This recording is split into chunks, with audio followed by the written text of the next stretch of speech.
G'day everybody, it's Dave from Wing Chun Mind Force. This is the third in my series about Bil Jee and Bil Jee concepts as passed down from Master Yip Man to our SIGUNG Chu Shong Tin and through our various teachers who learned under him.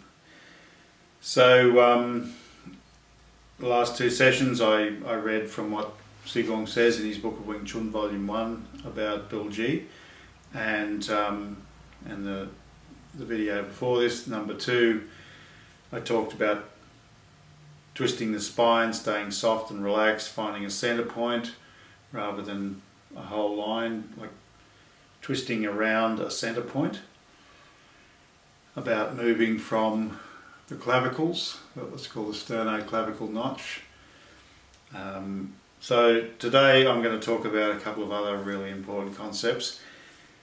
The first one is actually, I'm going to read a quote that I wrote down from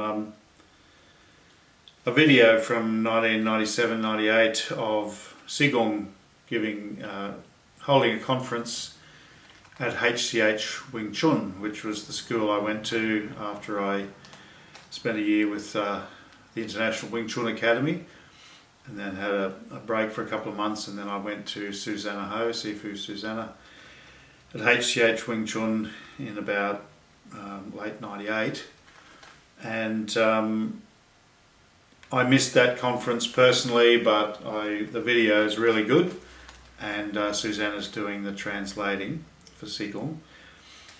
But near the start, SIGUNG says, what you need to think is how to concentrate all your body mass at the front part of the punch, right, on the very skin at the front. Any part of Chum Q, you need to generate all your body mass at the point of contact with the other person. So what he's talking about here is a vital concept in Wing Chun, and as you can hear there, he's talking, I was specifically talking about Chum Q, but that principle then gets enlarged in Bil Jee, where you put your mind into the skin of the hand on the fist, or into the palm of the hand for the palm strike, or for your forearms or your legs, or really wherever you're touching an opponent, you bring your mind there, and that mind is Yi, that intent, which is the interpreter between your conscious mind, which thinks I'm going to affect the person there, I'm going to strike them there. The Yi interprets between the conscious mind and the subconscious mind, which for all intents and purposes is the Nim Dao. Okay, so just to start off with Bil Jee in the form, we set up the same as we do with Sil Nim Dao and Chum Q at the start. We just, what some people call measuring out the stance. I don't really always think about it like that. It's more just some movements that can teach you a lot of things. You stand relaxed with your feet should be about shoulder width apart, slightly turned in, not too much, and not hunkering right down on your knees, just with your knees relaxed and soft and springy, not stiff and straight. And so we go through the parts of the form that we know from the other forms, and this is where the difference happens. Now, just one thing, just backpedaling a second, it's not absolutely clear whether SIGUNG intends us to measure out the form in that way we do normally in Sil Nim Dao, or use the Bil Jee foot sweep, for want of a better word, where the feet come out and go in a circle. And I'm specifically going to talk about that and how powerful it is in one of the upcoming videos. But SIGUNG demonstrates in one video the sort of more standard measuring out the form, measuring out the stance thing, and then in other ones he does that Bil Jee stepping. I tend to do the Bil Jee stepping for Bil Jee.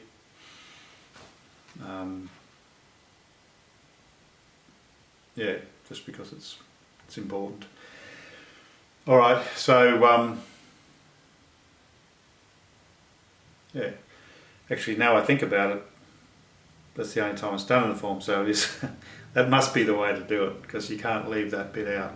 All right, so SIGUNG does the form without it in one video I've seen, but he must have just, you know, had a bit of a senior moment. But that's basically part of it. Anyway, we'll get to that.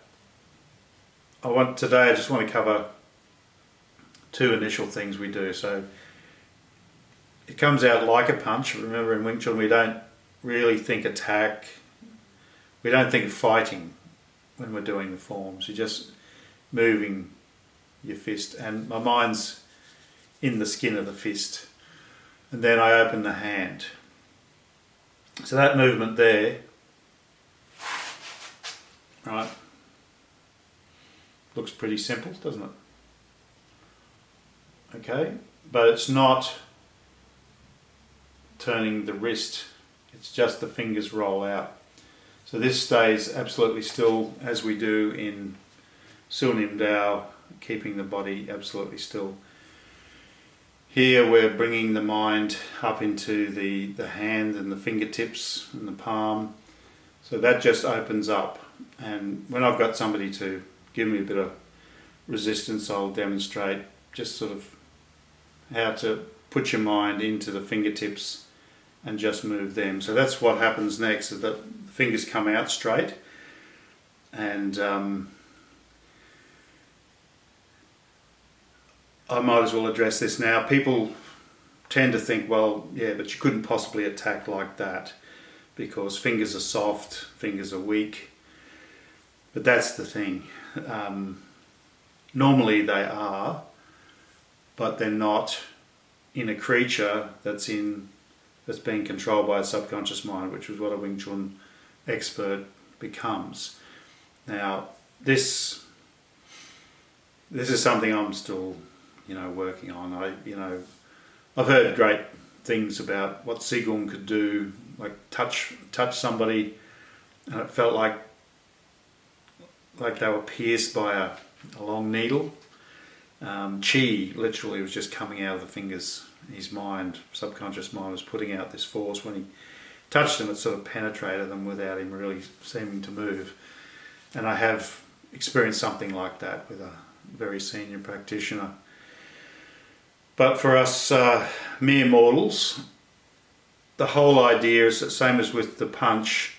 You don't tense the wrist to protect it, you relax it, you empty it, and you let it open as far as it'll just naturally do it, but you just empty it and don't try. You just sort of think it straight. Susanna always talked about thinking it strong, just sort of have faith that it won't break. It's similar to, I don't think I've ever showed this in my videos, it's something I want to do, get somebody to push down on your head, and then you sing your spine, and you can't really be affected and broken if you just keep the faith, if you just sort of keep thinking it's fine, think up, that pressure's not going to affect me.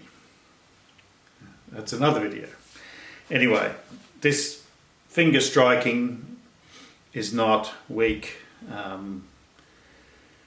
I think it's incredibly powerful, potentially. I wouldn't probably hit somebody like that myself because I'm not really there to be able to do that well. But there has to be something in, like the iron hand technique. That's usually read as a sort of external, toughen up, get your calluses, get really strong. But us softies, us internal types, we have our own version of strength. And I was digging in the garden the other day, and I thought, I reckon if I did this a lot in sand, I could probably really help train to get the energy into my fingers so that they wouldn't buckle, and so they'd be very spear-like, Alright, so practically speaking, you don't always have to understand what you're doing, what you could use parts of the form for.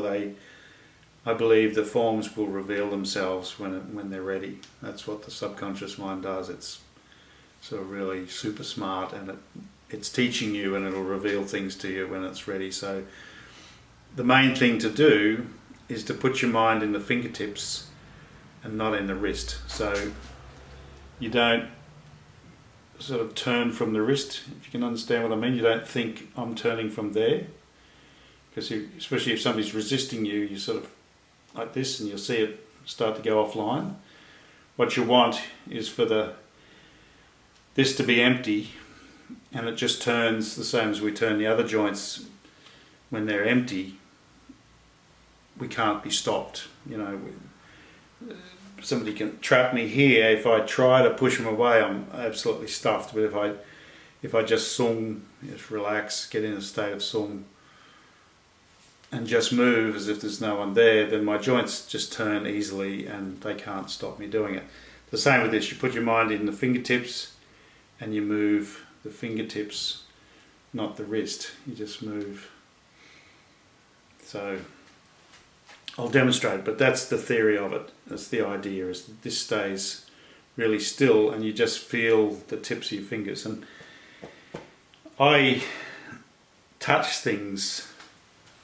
I just touch to get consciousness into the fingertips, as if you're. That's why painting, I think, is such a natural thing for a Wing Chun, Qigong, Neigong sort of person to do, because it's the same sort of thing. You put your mind into the tips of brushes and charcoal and whatever, and we do it with our body. We just put our mind into the tips there. And the same thing here. So you're not turning the wrist. You're actually just moving those. This stays the same. They just float. And that's the way to practice it, not artificially, just not as if you're battling some giant or saving your life. You're just moving it in space like nothing. You're just stroking a kitten, or whatever you like to stroke. You're just moving like that. So that's all there is to it, really. Just keep the hand empty and soft and just move those in space. And as always, I say the mind force is something that grows. It's not an all or nothing thing. It's not like just one day, boom, you've got SIGUNG level, 100% Nimlik. It's not like that. I really do believe, and others agree with me, that it's a growing thing. It's always pretty amazing at first when you first realise it, but you'll get better and better with practice. Right, next part. Right. So we've done that.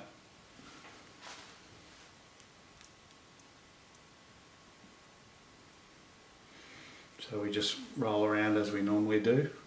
Out, fingertips out, 3, and I think you can really do as many as you want. Same as other parts of Sim down, whatever. You just, seems 3 and 3 is the normal, but you can do as many as you want. And then from there we do the first elbow strike. Now, we all tend to think of it as an elbow strike because it looks like an elbow strike, sort of a bam, take that, bam, snot them with your elbow. But I've got reservations about that being an elbow strike. Obviously it could be where the elbow strikes, but really the whole thing, I find in Wing Chun the whole body is the striking surface, not just the elbow or the fist or the palm heel or the foot. The whole thing transmits force from wherever you touch the opponent. It breaks their structure, sends them flying, crushes them, makes them cry, whatever you want to do to them. But from here, we twist and roll.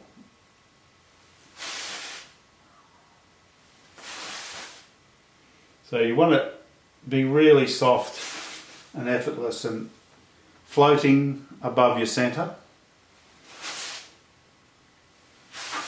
So it comes to a stop, but not it doesn't come to a pow, it doesn't come to a strike. you want to avoid that. It comes to nothing, like there's nothing there. And that way, all of your force is in it. And anything that gets in the way, it's like if you know, have the extreme misfortune to stick your arm in a thrashing machine or some kind of machine, it doesn't stop because, oh, there's a dude there. It just keeps going. And that's what this is like. We become like an amazing organic machine that the opponent's not there. All right, so I'll leave off with just this idea. Those of you who've watched all my videos know the idea of the light balls, the pool balls, very light, almost like air. And I use them still. I've been using them for a few years, but they really help me to bring my consciousness to my hands.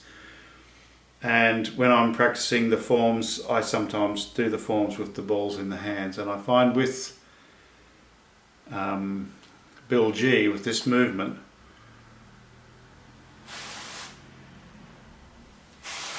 basically these balls are just floating, and what's actually happening is they're going like that. Okay, so it's pretty much chi sao. This is like a pretty high bong sao, but it's like chi sao, just that rolling, and you're connected right around. So having the two balls connects you. And I saw a video the other day, Mindful Wing Chun posted a video of SIGUNG showing, you know, to have your fists like this and connect. I can't remember whether it was Chum Q or Bil Jee, but anyway, that's the idea. You don't want to just be here going wallop or bang. That's why beginners shouldn't do this. I mean, please, I know I'm revealing the secrets of Bil Jee, but if you're not really good at sitting him down, really good at Chum Q and really good at chi sao, leave this alone for a while. You can fiddle with it if you want and get the shape, but I'm mainly putting this down for those who are ready for it. But just don't think of it as an attack. But what happens, like what happens in Chum Q, is that the arms are going like that and the body's doing the movement. So the arms go like that and then the body does the twist and the pivot. So these are always on my center line here. So all of me's there.